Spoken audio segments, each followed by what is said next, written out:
To address the issue of a permanently deactivated Uber account, it is essential to understand the reasons behind the deactivation and the steps to resolve the problem.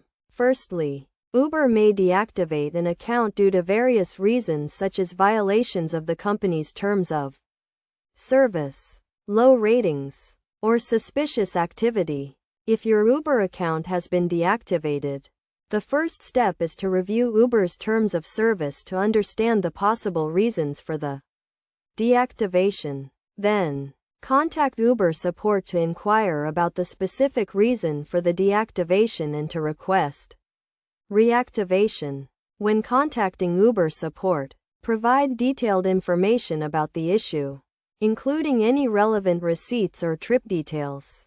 Be polite and courteous, as this can help to resolve the issue more efficiently. In some cases, Uber may require additional documentation, such as a valid government-issued ID or proof of address. To verify your identity and reactivate your account, ensure that you provide accurate and up-to-date information to avoid further complications. It is also crucial to understand that Uber's decision to deactivate an account is final and may not be reversible in all cases.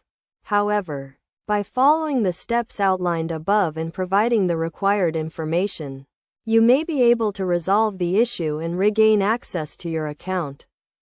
To avoid account deactivation in the future, it is essential to adhere to Uber's terms of service and community guidelines.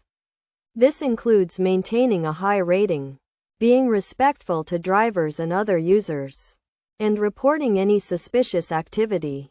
By understanding the reasons for account deactivation and following the steps to resolve the issue, you can minimize the risk of permanent deactivation and continue to use Uber's services without interruption. Remember to always follow Uber's guidelines and terms of service to ensure a smooth and hassle-free experience.